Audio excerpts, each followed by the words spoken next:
છોકરીઓને છે ને સીધા મોઢે વાત કરતા જ નથી આવડતું ક્યારે. હું એક કામથી અહીંયા ચારુસત યુનિવર્સિટીમાં આવ્યો હતો. હવે આ લેક પાસે ત્યાં વાંદરું હતું, હું ફોટો પડાવવા ઉભો રહ્યો તો મને શું કહે છે કે જમાનો કેટલો બદલાઈ ગયો છે કે એક વાંદરું બીજા વાંદરાનો ફોટો પાડે છે, એ બી મોબાઈલથી. આ તારી રીત છે વાત કરવાની? અંદર જવા માટે આમાં ગોલ્ફ કાર્ટમાં બેઠા અમે, તો મને કહે છે કે અત્યાર સુધી ગોલ્ફ કાર્ટ હતું, તું બેઠો એટલે બળદ ગાડું થઈ ગયો. આ રીત છે?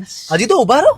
બહુ બધા લોકો બેઠા હતા એટલે મેં જઈને પૂછ્યું કે શું ચાલી રહ્યું છે, તો એમણે મને આ બતાવ્યું કે ચારુસત યુનિવર્સિટીની અંદર 25 થી 27 એપ્રિલ સુધી એડ્યુકેશનલ એક્સપો છે, જેમાં 12મા ધોરણ પછી શું કરવું જોઈએ એના માટે કરિયર કાઉન્સેલિંગ મળશે.